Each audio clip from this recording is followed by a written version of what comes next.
Imaginez un instant un univers grouillant de vie, où l'être humain ne serait plus la seule espèce intelligente. À quoi ressembleraient ces extraterrestres? Pourrions-nous communiquer avec eux? Comprendre leur forme d'intelligence? Quant à eux, quelle serait leur réaction face aux espèces terriennes violentes et dangereuses? D'un simple coup d'œil, ils jugeraient peut-être que nous ne sommes pas dignes d'intérêt.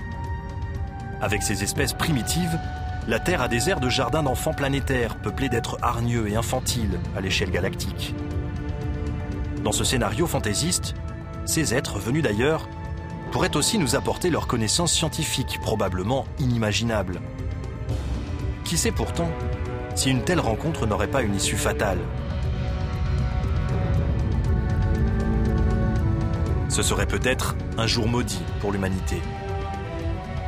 Mais pas d'inquiétude. Tout cela n'est que pure fantaisie. Ça n'arrivera jamais, normalement.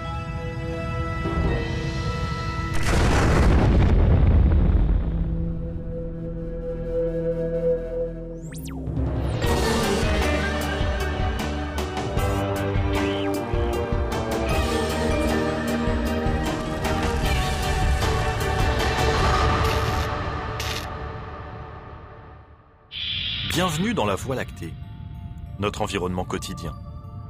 Notre Soleil est l'une des quelques centaines de milliards d'étoiles de cette galaxie. Elle-même n'est pas seule. L'univers est formé de milliards et de milliards de galaxies. Jusqu'où s'étend l'univers? Il est impossible de le mesurer en kilomètres. Les valeurs n'auraient aucun sens. Dans l'espace, l'unité de mesure des distances est l'année-lumière, c'est-à-dire la distance parcourue par la lumière en un an. Celle-ci voyage à quelques 300 000 km par seconde. Une année-lumière représente donc une distance de près de 9 500 milliards de kilomètres.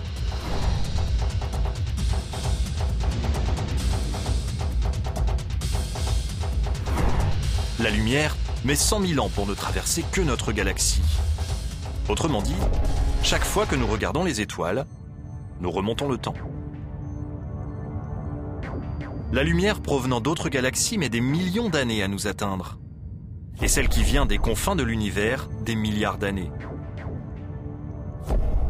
Nous assistons donc à des événements qui se sont passés avant même que notre Terre existe, au balbutiement de l'univers. Avec un tel terrain de jeu intergalactique, on ne s'étonnera pas d'apprendre qu'il y a plus d'étoiles dans l'univers que de grains de sable sur toutes les plages et dans tous les déserts de la planète Terre. Les terriens ont-ils encore une chance d'être les seuls habitants de l'espace? Il serait vraiment étrange que nous soyons tout seuls. Alors sommes-nous seuls? Non. Pendant des millions d'années, nous avons cru que nous étions uniques. Mais les scientifiques ont fait des découvertes surprenantes sur la Terre, le système solaire et l'espace plus lointain.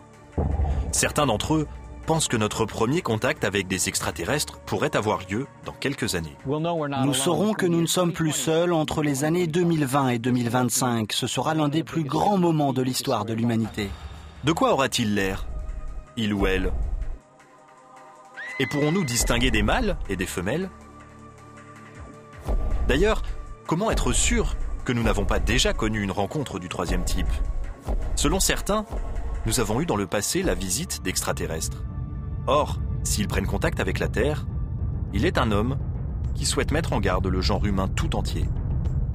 C'est le professeur Stephen Hawking, atteint de sclérose latérale et titulaire de la chaire de mathématiques de l'université de Cambridge, un poste autrefois occupé par Isaac Newton. Quand Stephen Hawking s'exprime, le monde scientifique l'écoute. Le choc des civilisations dans l'histoire de l'humanité a eu des retombées négatives. Or, il s'agissait d'une même espèce. Je crois que ce serait un désastre. De nombreux chercheurs considèrent que la thèse de Hawking pourrait se vérifier. Mais l'homme est curieux de nature. Et il y a peu de chances que nous refusions une occasion de rentrer en contact avec une espèce extraterrestre, quel qu'en soit le danger. De nos jours, l'idée d'une vie sur une autre planète ne révèle plus seulement des romans ou de l'imagination débordante des scénaristes hollywoodiens.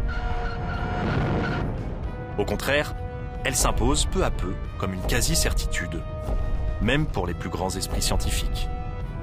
Dans ce documentaire, nous nous demanderons pourquoi les chercheurs sont aussi certains que nous ne sommes pas seuls. Avant de découvrir les 9 spécimens qui forment notre système solaire, l'humanité n'avait jamais vu une planète. Mais en 1995, la découverte d'une planète à quelques 40 années-lumière de la Terre a bouleversé la communauté scientifique. Son nom, 51 Peg B. Une autre planète, un autre système solaire, un nouveau voisin dans l'immensité de l'espace.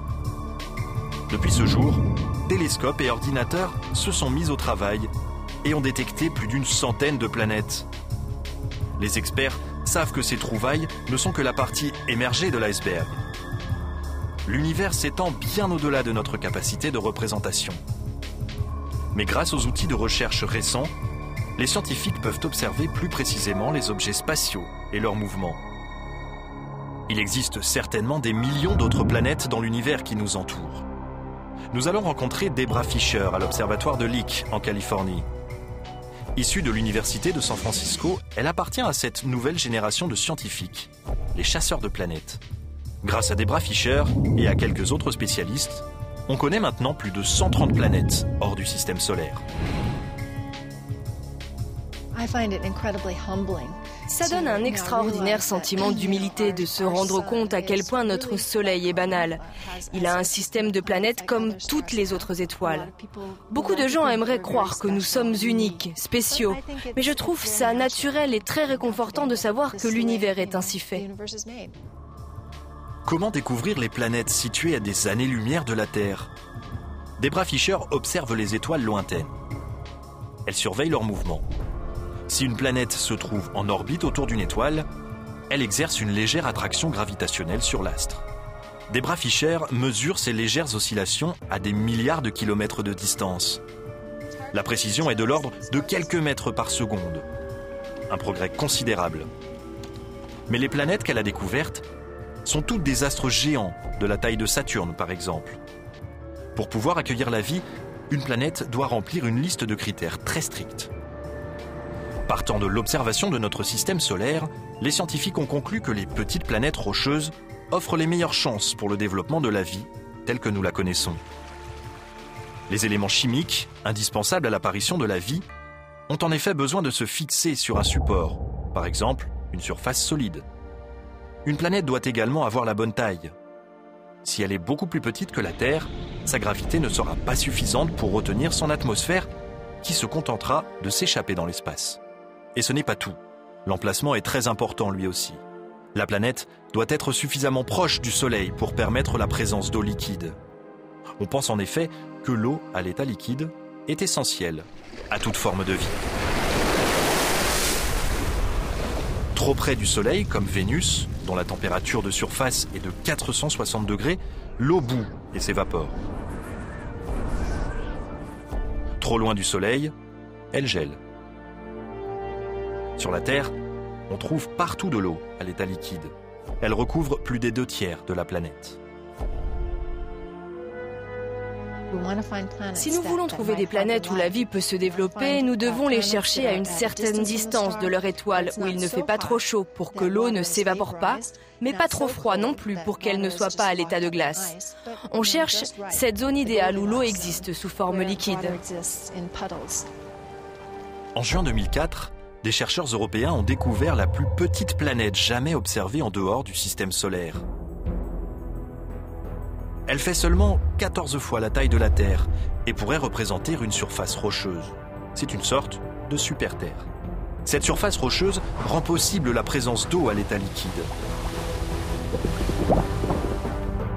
Selon les scientifiques, une planète rocheuse ne peut pas être plus volumineuse. Elle ne résisterait pas et disparaîtrait. Celle-ci est à 50 années-lumière de nous dans la constellation méridionale d'Altar. C'est l'une des 3 planètes en orbite autour d'une étoile qui ressemble beaucoup à notre Soleil. Mais pour découvrir des planètes plus petites de la taille de la Terre, la technologie doit progresser. Une évolution est déjà en cours. Le télescope spatial Kepler a été placé en orbite en 2009. Cette mission étudie plusieurs milliers d'étoiles proches. Lorsqu'une planète passe entre une étoile et un télescope, il est possible de déterminer la taille de la planète en mesurant la quantité de lumière qu'elle masque. Avec optimisme, les scientifiques estiment qu'ils découvriront au moins 50 planètes de la taille de la Terre grâce à ce télescope. Depuis plus de 20 ans, un groupe de scientifiques guette les signes d'une vie extraterrestre.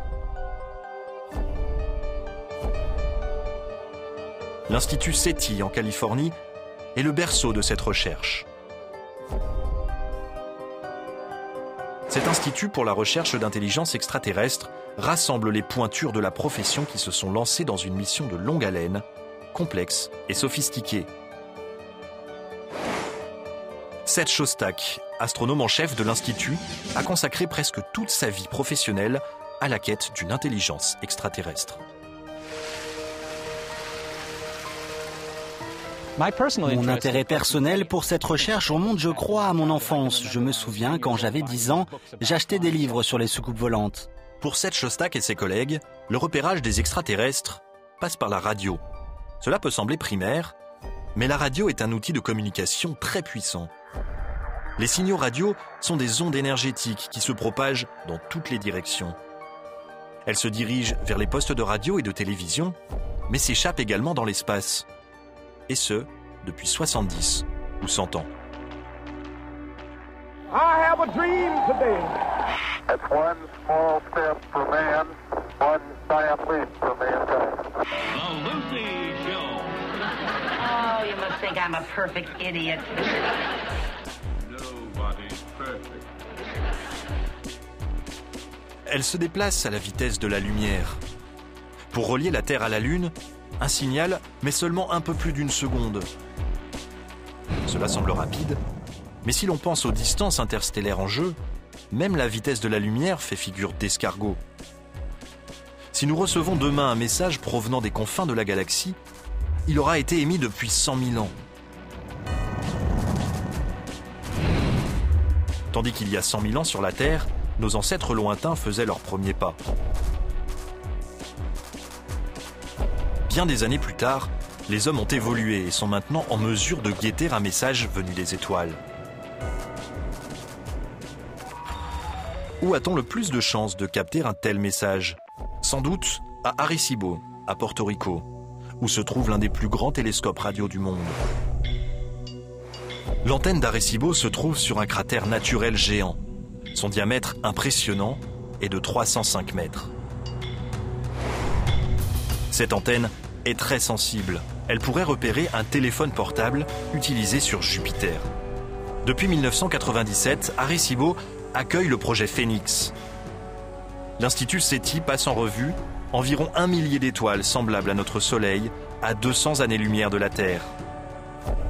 À l'échelle cosmique, cette distance est négligeable, mais il faut bien commencer quelque part. Des milliers de canaux radio sont scannés simultanément.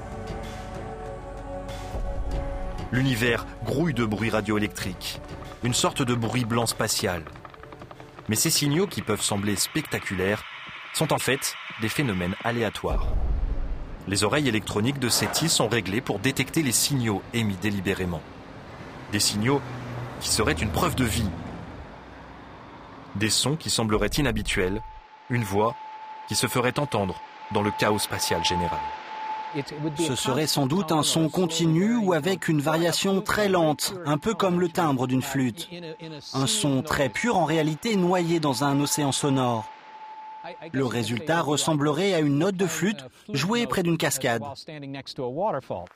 Les signaux qui apparaissent naturellement se répartissent sur une large partie du spectre. Mais une transmission artificielle, comme une image de télévision ou une émission de radio, se restreint à une faible fraction de fréquence. On parle de signal à bande étroite. Nous guettons un signal qui nous indiquerait que quelqu'un a construit un émetteur. Nous cherchons une preuve qu'il y ait un émetteur allumé quelque part. Depuis 40 ans, les scientifiques attendent un message. Mais à ce jour, ils n'ont rien entendu de tel. Cette recherche pourrait prendre des années. Pour l'instant, ils n'en sont qu'à leurs premiers essais. Que faire d'autre ? c'est peut-être une nouvelle méthode de communication interstellaire qui nous apportera la réponse. Une forme de lumière si vive qu'elle brille 1 million de fois plus que le Soleil. L'univers compte des milliards de galaxies comme la nôtre. On découvre sans cesse de nouvelles planètes et de nouveaux systèmes solaires. Les scientifiques continuent donc à attendre patiemment un message intergalactique. Mais si extraterrestre il y a, il semble qu'ils aient décidé de garder le silence radio. Ils pourraient alors essayer d'établir le contact d'une autre façon.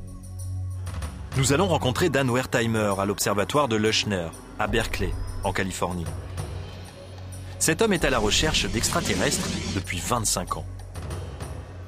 La Voie lactée compte 200 milliards d'étoiles. Il y a des milliards de galaxies. Il serait vraiment étrange que nous soyons tout seuls. Dan Wertheimer, lui, n'est pas à l'écoute.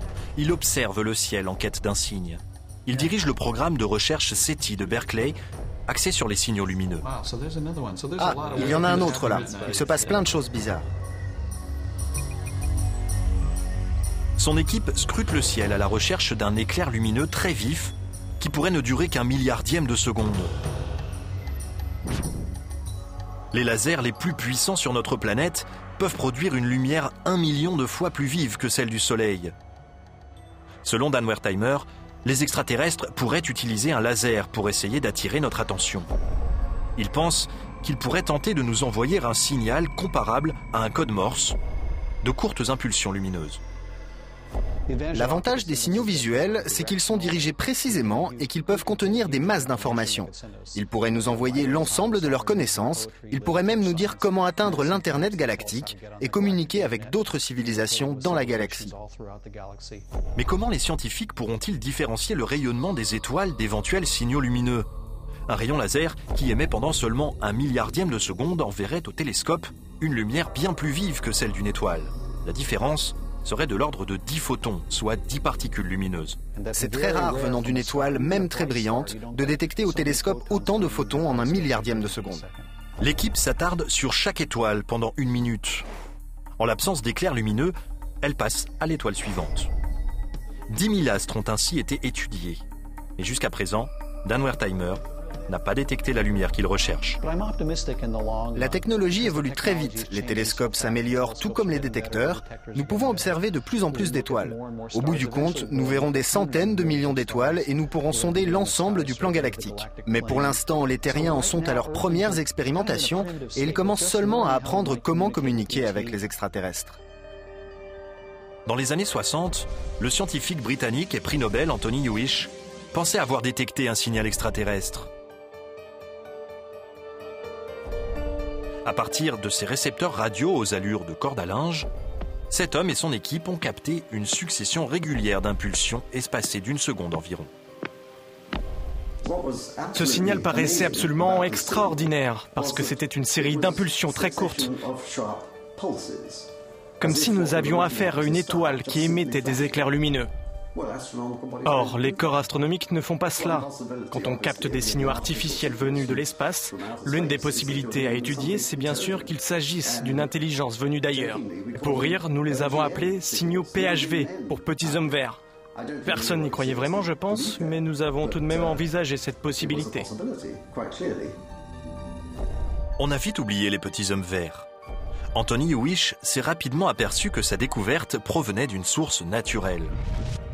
C'était la signature d'une étoile morte, ou étoile à neutrons. Ces astres morts tournent sur eux-mêmes à toute vitesse, envoyant des impulsions comme la lumière d'un phare. Si les formes de vie extraterrestres n'ont pas envoyé de message aux terriens, peut-être les scientifiques devraient-ils tenter eux-mêmes d'établir le contact. C'est ce qu'a fait la NASA il y a 40 ans. Elle a envoyé une sorte de lettre à toutes les étoiles de la part de la planète Terre. L'agence spatiale a lancé en 1972 Pioneer 10. Après s'être rendue sur Jupiter, la sonde a poursuivi sa route dans les profondeurs de l'espace.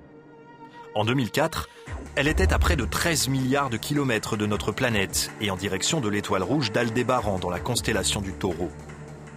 Le vaisseau spatial devra mettre encore 2 millions d'années à atteindre sa destination. S'il rencontre des êtres vivants sur une planète avoisinante, ceux-ci trouveront une plaque sur le flanc du vaisseau, une sorte de carte postale envoyée par la Terre. Elle indique la position de notre planète et montre à quoi ressemblent les terriens. On y trouve aussi le symbole de l'hydrogène, l'élément le plus courant dans l'univers. Mais une autre navette se trouve encore plus loin. Voyager 1 est désormais l'objet conçu par l'homme le plus éloigné dans le système solaire. Il est à quelques 14,5 milliards de kilomètres de la Terre et s'apprête à quitter le système solaire pour s'aventurer au milieu des étoiles de la Voie lactée, peut-être à tout jamais. Pour le cas où Voyager croiserait la route d'un extraterrestre, il emporte également un message. Un disque phonographique plaqué or, fixé sur le côté de la sonde et qui contient des images, des sons naturels et de la musique en provenance de la Terre. Des pictogrammes expliquent comment utiliser le disque et indiquent d'où il vient. Si nous devons attendre que les extraterrestres trouvent l'une de nos sondes spatiales et répondent à nos messages, cela pourrait toutefois prendre des millions d'années. Pourquoi les scientifiques sont-ils aussi certains qu'il existe d'autres êtres intelligents dans notre galaxie ? C'est une question de chiffres à grande échelle. On estime qu'il existe au moins 70 000 millions d'étoiles dans l'univers. La grande question étant, parmi elles, combien pourrait abriter une vie développée ? En 1961, le père de la recherche SETI, Frank Drake, a mis au point une équation pour calculer combien de civilisations extraterrestres seraient susceptibles de nous contacter dans notre galaxie. Frank Drake s'est demandé combien d'étoiles sont capables d'entretenir des planètes où existe une vie intelligente, combien de ces planètes pourraient disposer des technologies radioélectriques et combien de temps pourraient survivre les civilisations connaissant ces technologies. L'un des problèmes de l'équation de Drake, c'est qu'elle ne peut pas être résolue. On ignore la valeur de beaucoup de ces termes. D'autant plus que si un seul des paramètres de l'équation reste inconnu, le résultat final n'aura évidemment aucune valeur. Pourtant, selon de nombreux chercheurs, même en partant des estimations les plus prudentes, le nombre potentiel de civilisations intelligentes reste énorme, ne serait-ce que dans notre galaxie. Voilà qui pose une nouvelle question qui a été soulevée dès les années 50 par un physicien, Enrico Fermi. L'auteur du paradoxe de Fermi se demandait « Mais où sont-ils tous ?» Si notre galaxie est si peuplée, pourquoi personne ne s'est encore manifesté? Pour y répondre, nous nous rendons à Denver, dans le Colorado, pour rencontrer le planétologue David Grinspoon. Ce conseiller pour la NASA sur les stratégies d'exploration spatiale étudie la recherche de vie extraterrestre depuis 15 ans. Est-ce que nous sommes seuls? Non, pas du tout. Je suis sûr qu'il existe d'autres espèces, d'autres formes de vie, et je dirais même d'autres civilisations dans l'espace. Je n'en ai pas la preuve directe, mais j'ai beaucoup de preuves indirectes qui se fondent sur ma compréhension générale de notre apparition sur Terre et de ce qui se passe dans le reste de l'univers. Grinspoon a élaboré ce qu'il appelle l'hypothèse du semis. Selon lui, l'univers est comme une forêt remplie d'arbres adultes et de créatures exotiques. Les terriens ne sont que de petites graines qui pourraient un jour devenir intéressantes. Mais pour l'instant, on les remarque à peine. C'est une leçon d'humilité. Nous ne sommes pas assez importants pour que des extraterrestres se penchent sur notre cas. Nous ne les intéressons peut-être pas dans cet univers qui compte une grande variété de créatures et de civilisations. Nous sommes apparus relativement récemment.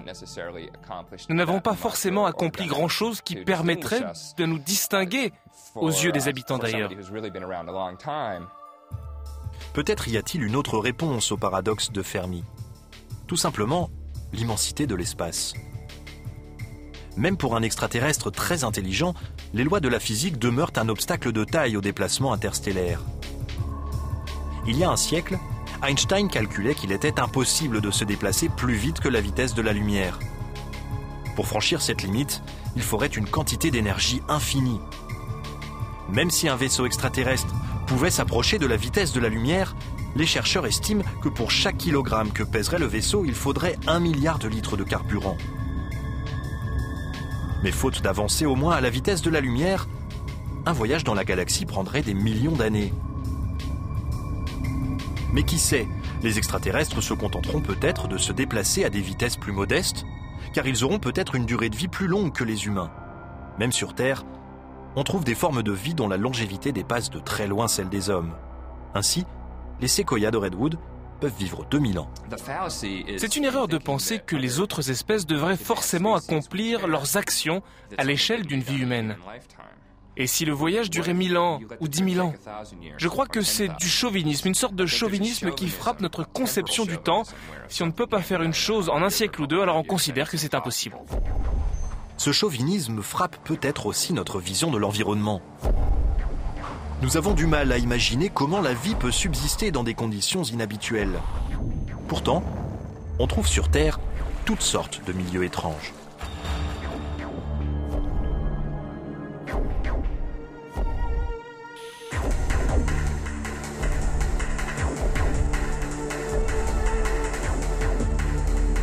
Selon les chercheurs, une forme de vie avancée pourrait exister ailleurs dans l'univers.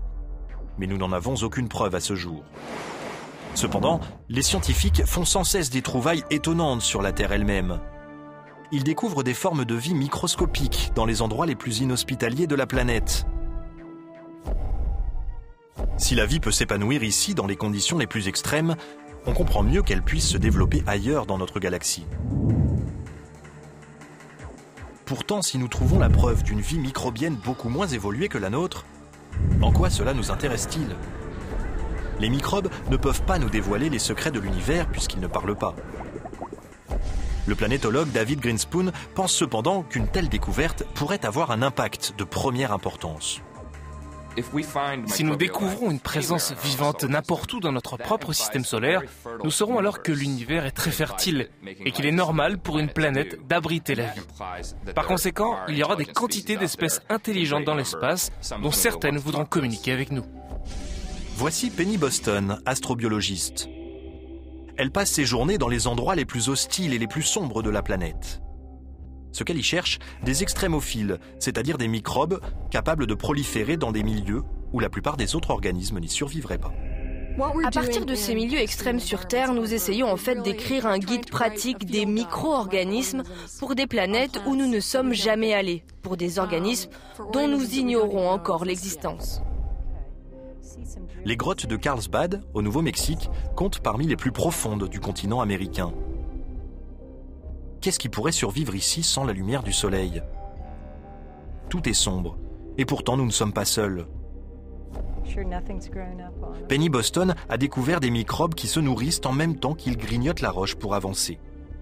Des organismes lithotrophes, littéralement mangeurs de pierre. Ces organismes réussissent à libérer un peu de la matière contenue dans la roche. Ils provoquent une réaction chimique avec la pierre et au cours de cette réaction, une énergie se dégage qui assure leur survie. Ils utilisent cette énergie de la même manière que nous mangeons et buvons à table.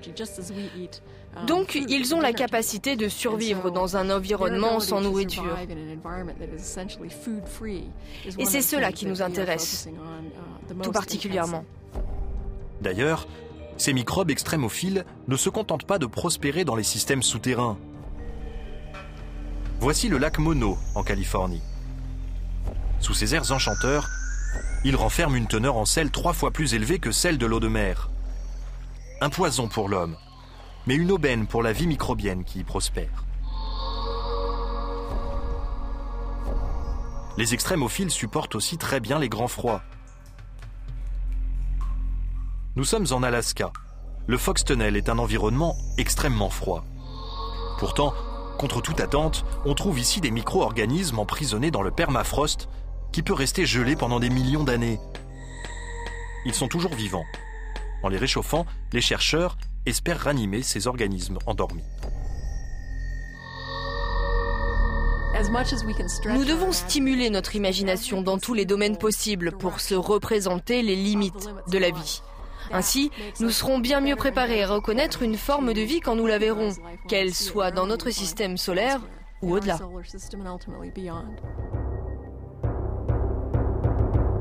Il n'y a plus qu'à lancer une expédition sur le terrain à la recherche d'une vie microbienne. Voici Titan, le satellite le plus volumineux de Saturne. Dans le système solaire, c'est le seul à présenter une atmosphère. Titan est entouré d'un halo orangé et pourrait renfermer des lacs et des océans riches en carbone. Il abrite donc peut-être la vie.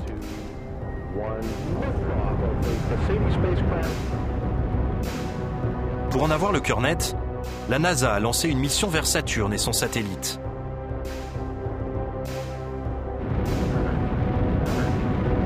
La navette spatiale Cassini a quitté la Terre en 1997 et atteint Titan en janvier 2005. Une sonde a traversé l'atmosphère à 6,5 km/s, rencontrant un brouillard fait d'azote, de méthane et d'autres composants chimiques à base de carbone. Titan représente seulement la moitié de la Terre en taille, mais son atmosphère est 4 fois plus dense. Quant à sa température, elle est plutôt fraîche, moins 143 degrés. Après un atterrissage réussi, la sonde a pu renvoyer les informations par radio. Elles ont parcouru plus d'1 milliard de kilomètres pour parvenir à la Terre. Selon les chercheurs, Titan présente de nombreux éléments chimiques organiques qui étaient courants lorsque la vie est apparue sur Terre. Peut-être y trouve-t-on aussi des microbes. Mais il existe un milieu encore plus hostile pour le développement de la vie. Europa, l'un des satellites de Jupiter. À première vue, c'est un paysage de mort gelée. Sa surface est entièrement recouverte d'une couche de glace. Mais à y regarder de plus près, on fait une découverte étonnante. Des photos, prises par la sonde Galileo, révèlent une sorte de quadrillage à la surface de cet univers de glace. Dans le système solaire, on ne retrouve cette caractéristique qu'en un seul endroit, sur Terre, dans les mers gelées de l'Arctique, là où la glace flotte sur l'eau constamment en mouvement. Ceci a conduit les scientifiques à penser qu'il pourrait y avoir un immense océan liquide sous la surface gelée d'Europa. Dans ce cas, pourquoi cet océan n'est-il pas complètement gelé ? Son état liquide est peut-être dû aux forces colossales qui règnent sur le satellite. Europa subit les forces gravitationnelles de Jupiter et des autres satellites de la planète. Ces forces, comparables aux marées, réchauffent le noyau d'Europa suffisamment pour que l'océan qui l'enveloppe reste à l'état liquide.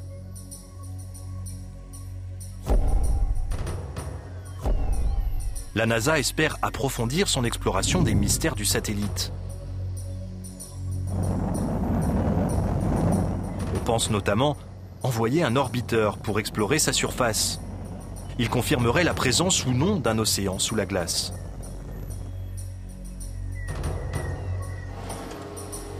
L'orbiteur pourrait localiser un endroit où la couche de glace serait relativement mince et envoyer une sonde robotisée à travers la glace à la recherche de traces de vie sous l'eau.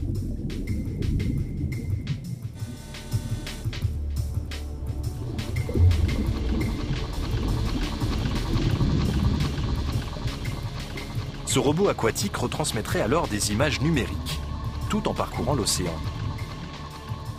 Il se peut qu'il rencontre au fond de l'océan des points chauds ou cheminées hydrothermales. Ces fissures dans le sol font jaillir une eau chaude riche en éléments nutritifs. Sur Terre, ces cheminées abritent les formes d'une vie les plus élémentaires. Le robot aquatique pourrait donc trouver sur Europa un fond océanique aussi fertile que le nôtre. Les extraterrestres ne sont peut-être plus si loin. Dans notre système solaire, c'est Mars qui réunit les conditions les plus favorables à une vie passée ou présente. Au cours des dernières années, on a expédié une armada de navettes spatiales sur la planète rouge. La mission Mars Rover de la NASA a relevé des traces d'activité volcanique, détecté les effets du vent. Mais elle a aussi découvert, à partir des veines de certaines roches, que Mars avait eu à une époque lointaine un sous-sol constitué d'eau sous forme liquide. Sur Terre, on le sait, là où il y a de l'eau, il y a de la vie. De nombreux scientifiques pensent donc que Mars a pu abriter une forme de vie à un moment donné.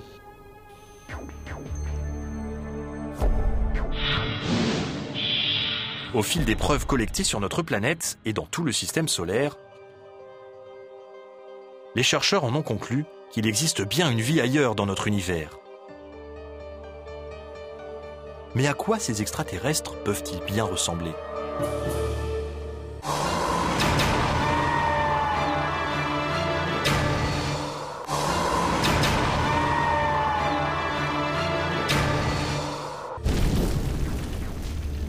L'eau a bien existé sur d'autres planètes du système solaire.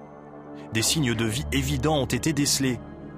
Des signes d'une autre forme de vie non présente sur la Terre. Alors à quoi ces formes de vie pourraient bien ressembler ?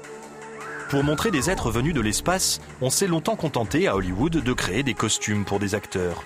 Mais les effets spéciaux sont de plus en plus sophistiqués et les concepteurs ne se limitent plus à l'apparence humaine. Ils peuvent donner libre cours à leur imagination. À Modesto, en Californie, Joel Hagen est l'un de ses créateurs. Il travaille pour la NASA en tant que spécialiste de l'image. C'est un peu facile de penser que l'apparence humaine, c'est-à-dire la nôtre, est la forme idéale pour être intelligent. Je crois que ça fait partie de la vision généralement anthropocentrique que nous avons des choses. Dès que nous essayons d'imaginer à quoi pourrait ressembler une créature intelligente, en général, le résultat ressemble un peu à nous-mêmes, avec des mains, des yeux, des oreilles, une tête, la faculté de marcher. Pour celui-là, on partait de l'idée d'une planète à faible gravité. Je lui ai donné de longues jambes, maigres comme des allumettes. J'envisageais un environnement de type jungle.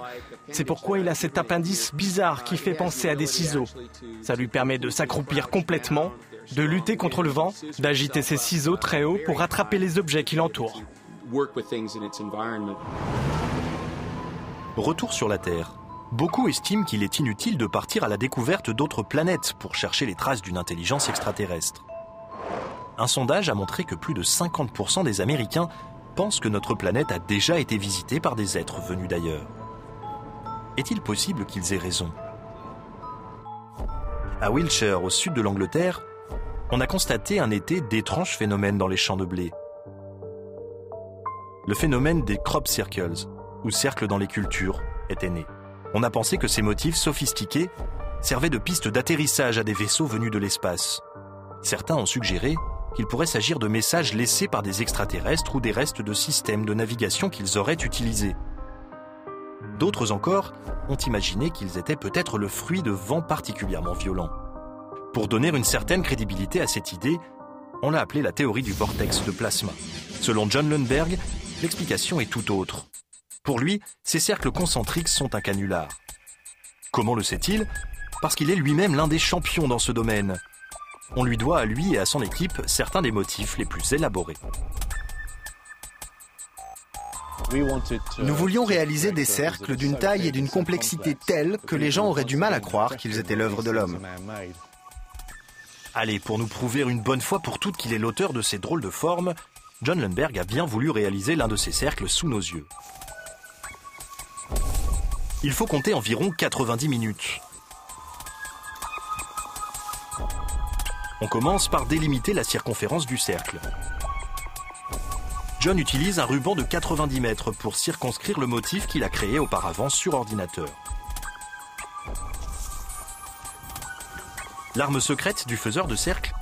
Un écraseur, c'est-à-dire une planche de bois d'1,20 m utilisée pour aplatir les cultures. Pas de petit homme vert à l'horizon. John Lundberg a beau opérer au grand jour et dévoiler les secrets de ces fameux crop circles, on trouve encore quelques personnes persuadées que ces motifs sont d'origine extraterrestre. Nous avons créé ce motif en plein jour. Les chercheurs diraient sans doute que les conditions de l'essai ne sont pas convaincantes parce que la lumière du jour rend beaucoup plus facile la réalisation du cercle. Ils estiment que ce n'est pas un cercle authentique. Les cercles dans les champs de blé ne sont pas les seuls signes à faire l'objet de folles spéculations. Ici, dans le désert péruvien, à 400 km au sud de Lima, on trouve une plaine de plus de 500 km². Elle présente une série de droites parfaitement rectilignes. Un motif géométrique géant, si bien qu'on ne peut réellement l'apprécier que depuis le ciel. La plus longue de ces lignes traverse la plaine sur près de 15 km. Tout autour, on trouve de curieux symboles et des représentations d'animaux. Selon les archéologues, ces motifs remontent au IIe siècle avant Jésus-Christ. Ils sont très difficiles à visualiser depuis le sol. Il a fallu attendre les années 30 pour qu'un vol d'avion, entrepris pour chercher de l'eau, permette de les découvrir par hasard. Comment sont-ils arrivés là ? Quelle est leur fonction ? L'écrivain suisse Erich von Däniken a fait fortune en suggérant qu'il s'agissait d'une piste d'atterrissage géante pour navettes spatiales. Cette théorie présente une faille. Le sol du désert est constitué de terre friable et de pierrailles, donc peu adapté à l'atterrissage d'un vaisseau lourd ou d'une soucoupe volante. Si nous ne sommes pas en présence d'un aérodrome privé pour visiteurs de l'espace, quelle est l'explication ? La plupart des chercheurs estiment qu'il s'agissait sans doute d'un lieu de culte à grande échelle. Les lignes droites étaient des chemins reliant une série de sites sacrés. Quant au motif, ils n'étaient pas destinés à l'œil humain, mais bien aux divinités. Pour ceux qui croiraient encore que les visiteurs de l'espace sont déjà venus nous voir, voici une dernière preuve. Le cas des objets volants non identifiés, ou OVNI. Le premier OVNI a été repéré en 1947 à proximité du mont Rainer, dans l'État de Washington. On l'a décrit comme une soucoupe passant sur l'eau. L'expression soucoupe volante était née. You and your women can give us life, and what we want, we take. Le mythe s'est nourri d'une série de films de science-fiction. Une croyance s'est installée. Des extraterrestres nous auraient rendu visite en soucoupe volante. En 1996 encore, selon un sondage réalisé aux États-Unis, près des 3/4 de la population croyait que le gouvernement dissimulait des informations sur les ovnis. Cela s'explique sans doute par l'épisode du pseudo-crash d'ovnis à Roswell, au Nouveau-Mexique, en 1947. Il fait depuis partie du folklore américain. Pour beaucoup de gens, c'est l'ultime théorie du complot. Une navette spatiale s'écrase dans le désert et des corps d'extraterrestres sont évacués du site pour y être autopsiés. L'affaire est étouffée par le gouvernement et tenue top secret. La vérité, il y a bien eu un crash dans le désert. Il y a bien eu des corps, mais il n'avait rien d'extraterrestre. Il s'agissait de tests à haute altitude sur des appareils militaires. Et les corps aperçus par les témoins étaient ceux de mannequins inertes. Comment expliquer pourtant la ribambelle de films et de témoignages prouvant soi-disant l'existence des ovnis ? Une fois de plus, nous allons questionner notre expert en canular, John Lundberg.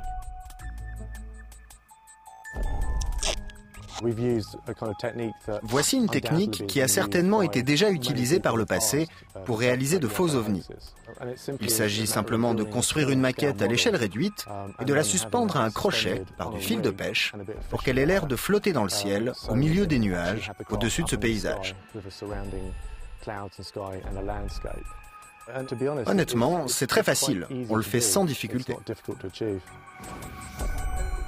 En quelques clics, Lundberg réalise une photo d'OVNI impeccable.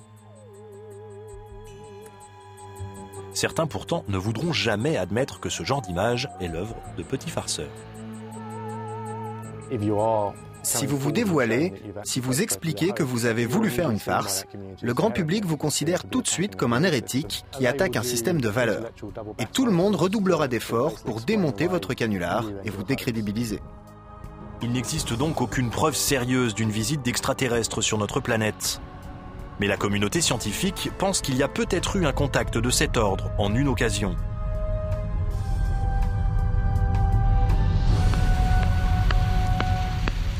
Écoutons l'univers. Il grouille de bruit cosmique. Un barrage permanent de bruit blanc galactique. Le 15 août 1977, à l'université de l'État de l'Ohio, se déroule le projet Big Ear, ou Grande Oreille. Son but ? Explorer la galaxie à la recherche de créatures extraterrestres. Nous sommes au beau milieu de la nuit. Les chercheurs prennent un repos bien mérité. Quand soudain, l'ordinateur repère un signal. Il provient de la constellation du Sagittaire à plus de 200 années-lumière.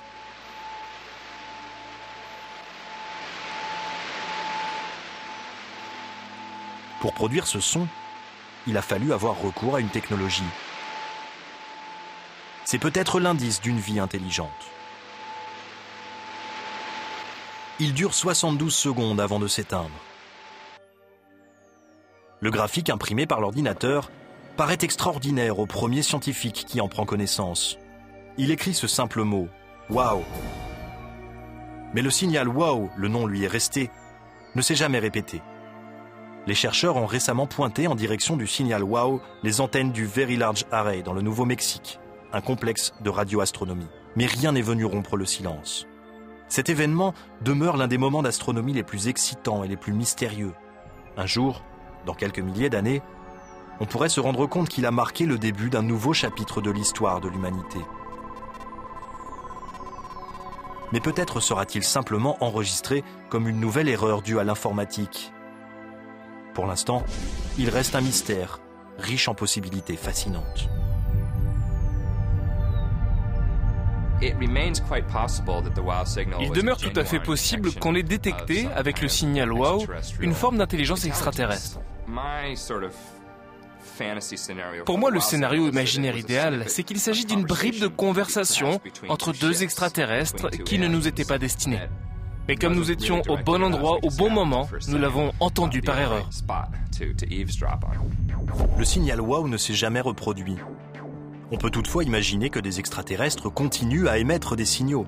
Nous ne les cherchons peut-être pas au bon endroit. Pour espérer sérieusement rencontrer une intelligence extraterrestre, les scientifiques doivent maintenant passer en revue non pas des milliers d'étoiles, mais bien des millions. Comment opérer à cette échelle ? Au nord de la Californie, on trouve la nouvelle base permanente de l'Institut galactique SWIP du SETI. Dans cette série de radiotélescopes, seules quelques antennes sont aujourd'hui en service, mais elles seront bientôt 350 à couvrir le site. Toutes sont capables de fonctionner 24 heures sur 24, 365 jours par an, pour scruter les étoiles à la recherche de signes d'une vie intelligente.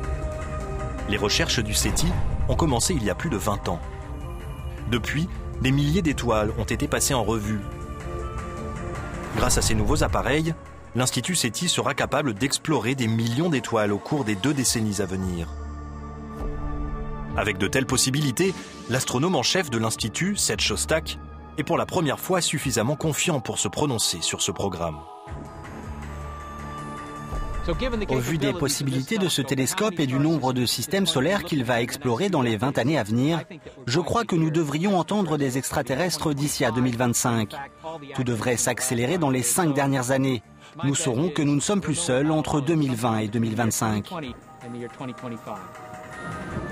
Le jour où nous ferons cette découverte, qu'est-ce qui changera pour nous ? Je crois que cela sera l'un des plus grands événements de tous les temps, sinon le plus grand. Les terriens du XXe siècle qui s'intéresseront à l'histoire du XXIe siècle ne retiendront ni les guerres, ni les avancées technologiques, ni les querelles politiques.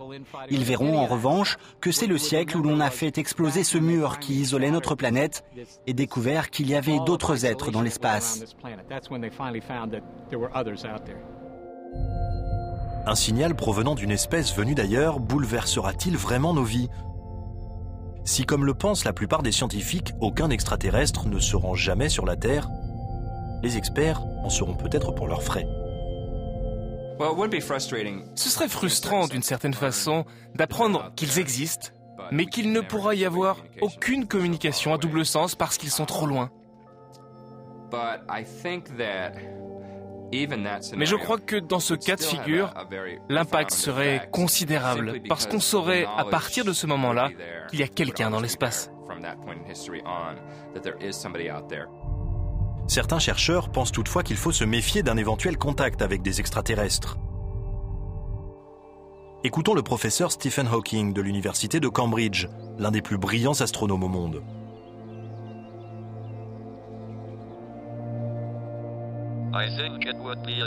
À mon sens, ce serait un désastre. Ces extraterrestres seraient très en avance sur nous. Le choc des civilisations dans l'histoire de l'humanité a eu des retombées négatives. Or, il s'agissait d'une même espèce. Mieux vaut rester modeste. Il est peut-être déjà trop tard. Depuis un siècle environ, les scientifiques émettent des signaux radio qui s'échappent de la planète à la vitesse de la lumière. S'il y a bien une vie intelligente quelque part, un jour, quelqu'un ou quelque chose saura que nous existons. Les civilisations avancées auront peut-être évolué au point d'avoir dépassé les concepts de conquête et de guerre. Espérons simplement que nos visiteurs de l'espace, s'ils viennent un jour, auront des intentions pacifiques.